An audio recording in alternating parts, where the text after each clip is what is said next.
Welcome back to the sweatshop. In today's video, we're going to be working on this 2013 Fiat 500 Turbo. What we're doing in today's video is we're going to be replacing the front rotors and pads on this wonderful Fiat. This is not a hard job and definitely something you can do in the driveway, provided you watch the full length of video and see exactly what you're getting into before you go ahead and start ripping stuff apart. What we have here on the table, in case you're wondering, is a set of power stop brakes for the front. The customer brought me this stuff. It was actually ordered in a kit, came with the front and rear pads and rotors and hardware and whatnot. The nice thing about this power stop stuff, it actually comes with the boots, which are quite nice actually. I like that. Nonetheless, comes with these nice coated rotors and a set of carbon fiber ceramic pads, which, well, we'll see how they perform as the customer drives them around. And if I do a video after some time of him having these brakes on the car, I'll let you know what he thinks. Or if you're curious, leave a comment down below and I'll answer it when I have the, well, first off, the time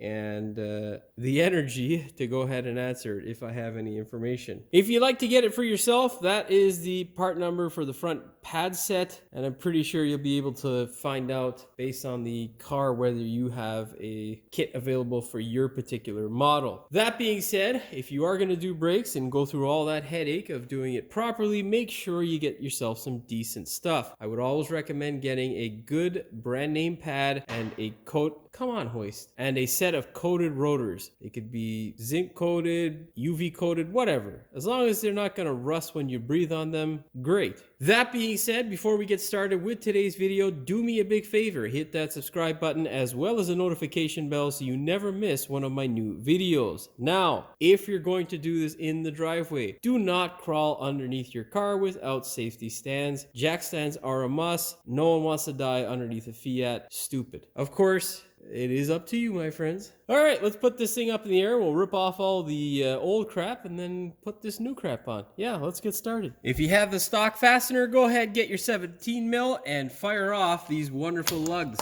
Well, they'd be bolts in your case, but whatever.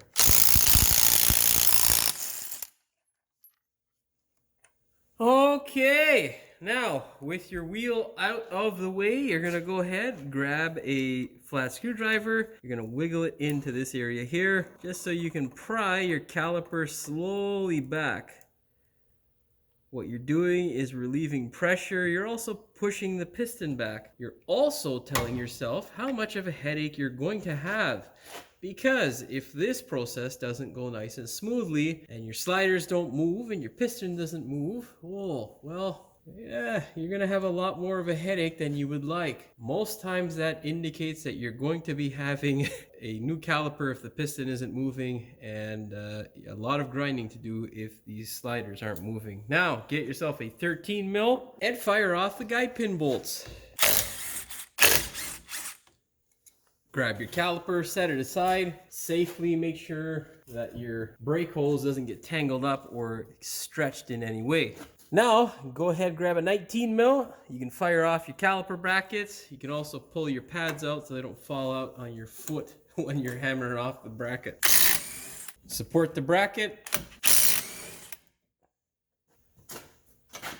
And now you can go ahead and remove the rotor. You'll see here there are two holes. Usually on a stock setup without these wonderful studs, you would have two 11 mil bolts that would be bolted in here that hold the rotor nice and secure, as well as allow you to line up your stock rims. In this case, I don't have that, so make sure you go ahead and remove those two bolts before you try removing your rotor, because if you don't, well, yeah, maybe put down the tools and just bring it to a professional. Right, you can see there, the rotor's not terrible, but we've got some nice lumping and bumping happening on the pad because of those rust spots on our rotor. Yeah, always wonderful. Our next step is going to be to go ahead and clean up our hub surface. You can see here with the studs, it's going to be a lot more challenging in comparison for you guys at home. You can just go ahead with a flat disc and grind off all the rust. Luckily for me, the front ones were replaced by me about a year or two ago, I think. So yeah, all we got to do now is just clean off that nasty old anti-seize, which shouldn't be too hard.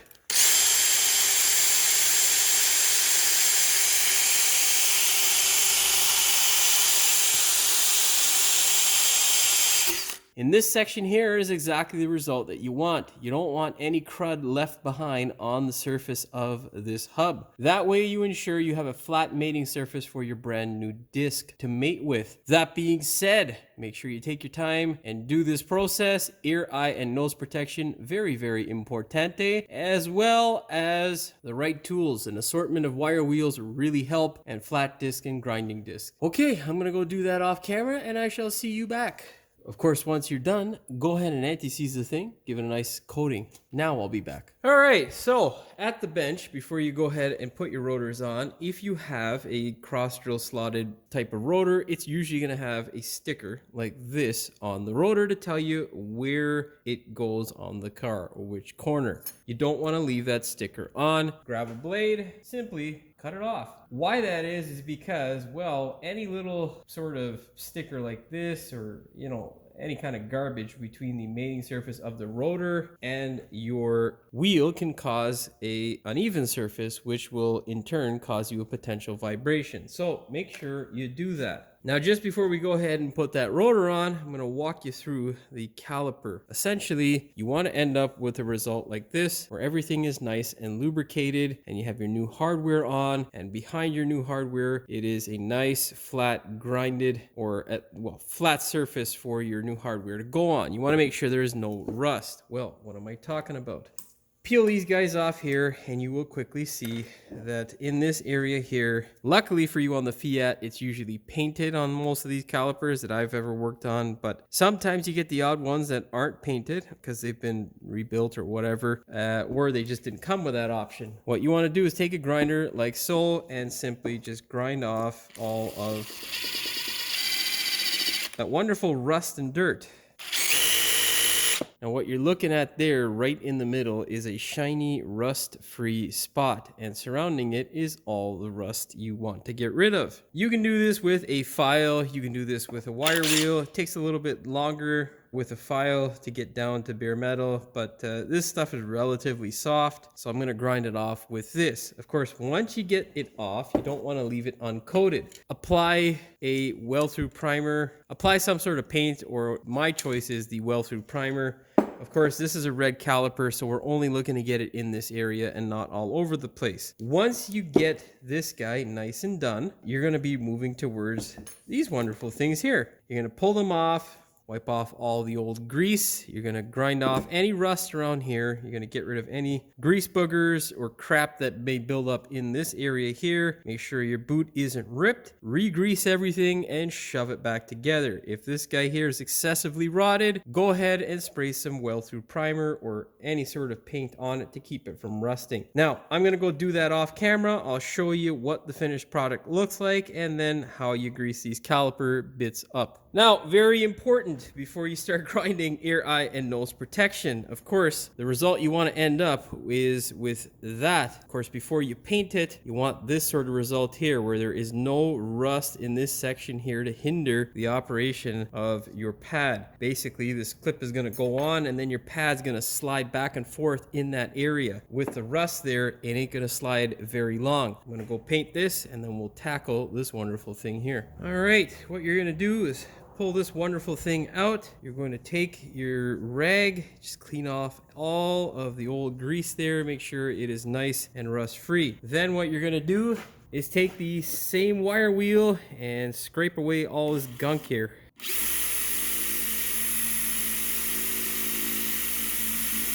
Now basically, you get the idea. Once you get all that gunk off, you're going to lather this thing up in grease and you'll be good to go. Shove it back in the hole. Of course, before you do that, you want to shove it into a clean hole. So make sure you clean up this area here. You get rid of any grease boogers. That's just excess grease, which whatever. But you want to make sure it's not hard or starting to clump together. That's never a good situation. Then, while you do that, in the meantime, your wonderful paint job should have cured. What you're going to do is take these wonderful clips. You're going to make sure you align them properly. This side, or the non-flat side, should always be towards the outside.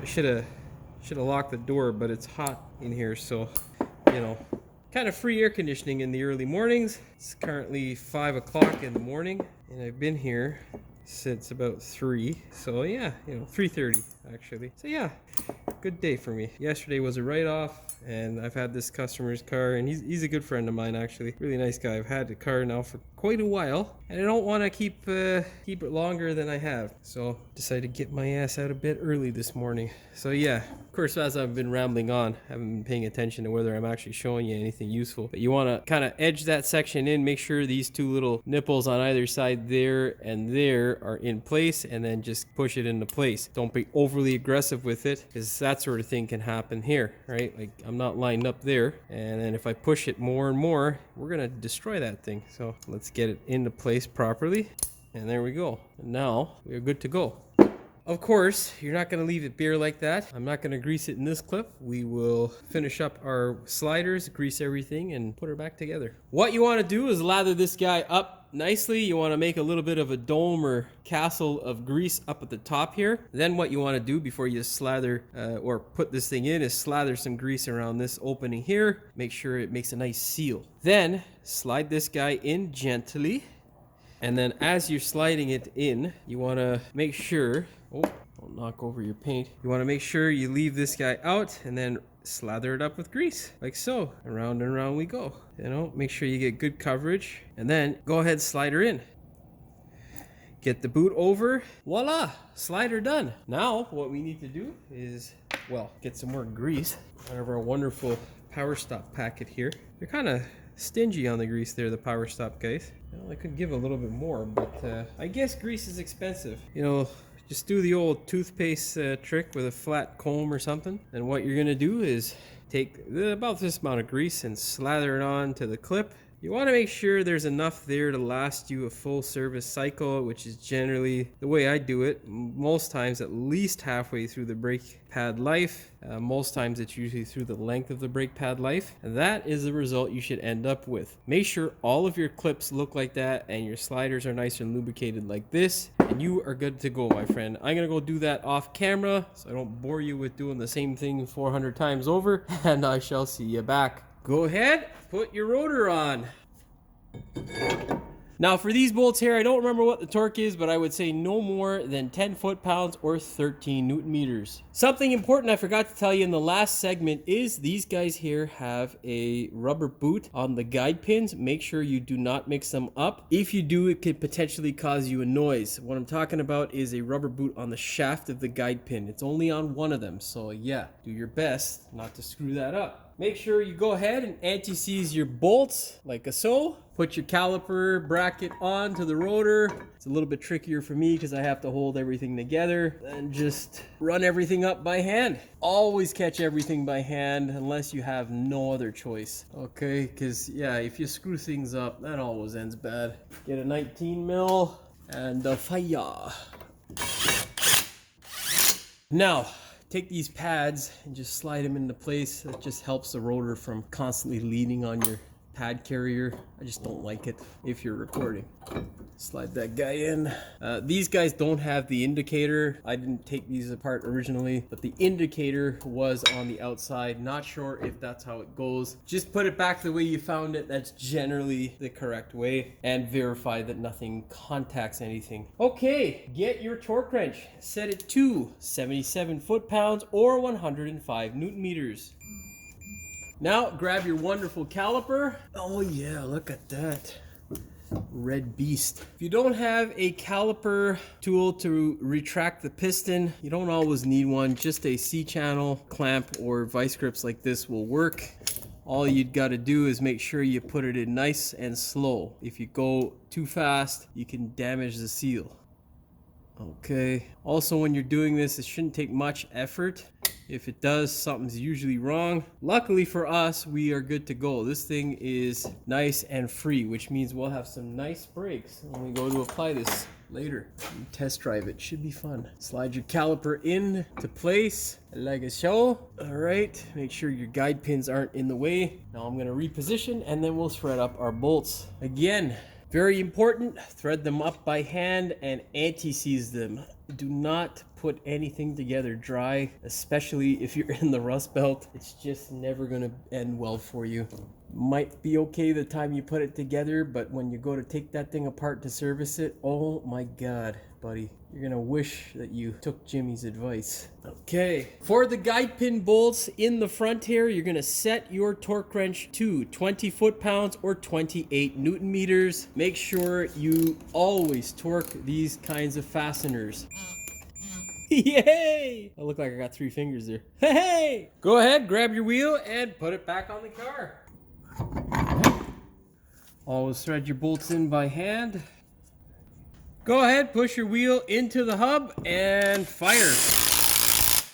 All right, go ahead and torque this thing. Now, there are 2 different torque specs, one for the aluminum wheel and one for the steel wheel. I'm obviously going to be giving you the aluminum one. It is 75 foot-pounds or 100 Newton meters. Make sure you check the correct spec for your specific application. For my application, I'm giving these nuts here 100 foot-pounds. We are good to go. With your wheels torqued, you are now at the most important step of the job. Before you start the car or put it into gear, make sure you pump the brakes. If you don't pump the brakes and the pedal does not get hard underneath your foot, you're most likely going to smash something, which would be horrible, especially since you just spent all that money on your nice new brakes, which didn't work not because of the brakes, but because you didn't pump the brakes. With all that out of the way, you can go ahead, take the thing for a test drive, make sure it is good to go, you don't have any random noises or pulsations. Of course, once you've confirmed all that, you can pat yourself on the back, have a nice cold one, and you're good to go. Hopefully you found the video entertaining as well as informative. If you did, please like, share, and subscribe. Don't forget to hit the notification bell so you never miss any of my new videos. And as always, thanks for watching. We will see you in the next one. What we're doing in today's video is... come on, hoist. Fucking Bluetooth making noise, everything making noise. What you... I don't know what the fuck I was going to say with that. Power stop evolution. Man, these videos are gonna get long with this shit. And yeah, although I'll think it's a stupid fucking decision, just, you know, whatever. I don't know, that's bloopers. All right, let's go ahead now and rip off all the old crap so we can put all this new crap on the car. Now, our next step is gonna be to go ahead and clean up our hub surface. I don't know what the fuck I was gonna say there. Anyhow, you can see there what it looks like. Just in this section is the result. That way you ensure that you have a flat mirroring. Now what you're looking at there... Okay, so what you want to do is lather this gup. Wonderful. Oh, it's fucking allergies. Oh man. Okay, test. We gotta get the audio to settle back down. Now these bolts here, I can't remember exactly what the torque is, but I would say no more than 10 foot-pounds or 13. Now, something important I forgot to tell you in the last segment is these pins have these oh, don't fuck up your goddamn... Don't hit your camera. That's another good step. God damn it.